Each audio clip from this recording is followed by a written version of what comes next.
अस्सलामु अलैकुम रहमतुल्लाहि वबरकातुहू। अल्लाह ताला मेरे भारत, सऊदी अरब, फलस्तीन और दुनिया भर पर अमन सलामती, शांति, उन्नति नाजिल करे। एक बदतरीन वाकया बनारस हिंदू यूनिवर्सिटी में एक यूनिवर्सिटी की स्टूडेंट के साथ गैंगरेप का पेश आया। और गैंगरेपिस्ट कौन है? तीन के तीन आरएसएस बीजेपी के आईटी सेल के। मोदी के साथ फोटो, योगी के साथ फोटो, स्मृति ईरानी के साथ फोटो, शिवराज सिंह चौहान के साथ फोटो, अनुराग ठाकुर के साथ फोटो, सबके साथ मिले हुए। और तीन के तीन गैंगरेपिस्ट बीजेपी आरएसएस वाले। हिंदुस्तानी हिंदू लड़की है जिसके साथ यह हरकत हुई, हिंदू लड़की। दरिंदे हिंदुत्व आतंकवादियों ने गैंगरेप कर दिया बीजेपी आरएसएस के आईटी सेल के। बर्बादी लेकर आ रहे हिंदुस्तानी बेटियों पर ये लोग। बिल्किस बानो के रेपिस्ट को छोड़कर बीजेपी ने सिग्नल दिया कि रेप करो मसला नहीं है, मार डालो मसला नहीं है। दरिंदे आजाद फिर रहे बीजेपी आरएसएस के। चिन्मयानंद, सेंगर, आसाराम, गुरमीत राम आजाद फिर रहे। और इसीलिए हर भारतवासी चिल्ला रहा, अल्लाह का कानून, इस्लामी कानून सऊदी अरब वाला लाओ, सजा दो। मैं कहता हूं, देखिए क्या बोल रहे हिंदू भाई। सऊदी कंट्री है, उसके अकॉर्डिंग जो भी वहाँ की सजा होती है वो इंडिया की सजा होनी चाहिए। रेपिस्ट की सजा क्या होनी चाहिए? सऊदी अरब की तरह एक सजा होनी चाहिए उसको। यहाँ पर सजाए मौत होनी चाहिए, जैसे अरब में होती है वैसे यहाँ भी होनी चाहिए। हर जगह होनी चाहिए ये चीज। ऐसे लोगों को तो छोड़ना ही नहीं चाहिए।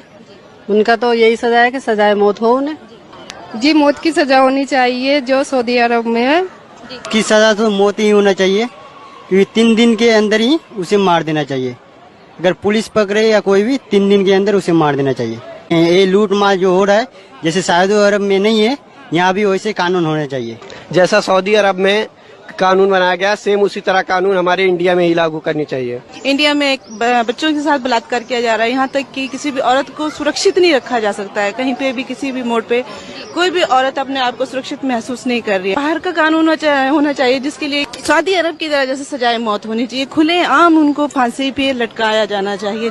मैडम, जैसे अभी पूरे देश भर में जो रैप को लेकर घटनाएं घट रही है, मेरा ऐसा मानना है कि हमारी देश की सरकार को एक ऐसा कानून लागू करना चाहिए कि जैसे सऊदी अरब का कानून है कि वह तत्काल 3 दिनों के अंदर मौत की सजा सरेआम आम जनता के बीच दी जाती है। तो मैं समझता हूं कि अगर वो भी नियम कायदे कानून हमारे देश में लागू होंगे तो मैं समझता हूं कि हमारे देश में से किसी घटना को जो अंजाम देता है वो उसकी रूह कांप उठेंगी और वो शायद इस घटना को अंजाम देने से पहले वो इस बात में सोचेगा कि यार मेरा अंजाम क्या होगा। मैं ये कहना चाहता हूं कि जमीन आसमान संसार का रब एक, ईश्वर एक, तो यूनिफॉर्म सिविल और क्रिमिनल लॉ होना चाहिए ताकि चिन्मयानंद, आसाराम को चौरस्ते पे लाके मुंडी मार के हिंदू बेटियों की और मुस्लिम बेटियों की इज्जत बचा सके। बीजेपी आरएसएस वाले के रेपिस्ट और आतंकवादियों को चौरस्ते पे लाके निपट सके। बहुत अच्छा, हिंदू और बहुत अच्छा बच सके। जमीन आसमान का रब है तो कानून भी, क्रिमिनल तो शराफुद्दीन थोड़ा सा सरकार हमारी बेटियों को बचाइए, मंदिर से, आश्रम से, जहां भी रेप हो रहा वहां से। और ये तभी पॉसिबल है जब हम रेपिस्ट को चौरस्ते पे लाकर उसकी गर्दन उड़ाएंगे, नहीं तो पॉसिबल नहीं है। हर 20 मिनट में एक रेप हो रहा, हजारों बच्चों का रेप हो रहा, लाखों बच्चों को फीटिसाइड में मार दे रही। आज हिंदुस्तान के अंदर नारी सेफ नहीं है। क्राइम में नंबर 1 पे चले गए हम वर्ल्ड में, औरतों के खिलाफ। इस्लामिक लॉ हम सब जाइए फिर वहां सऊदी। आप देखिए, रेप के खिलाफ कानून है लेकिन रेप और गैंगरेप बढ़ रहे हैं। चिनाई की मासूम बच्ची का गैंगरेप हो गया आसिफा के बाद, गीता और संस्कृति का रेप हो गया।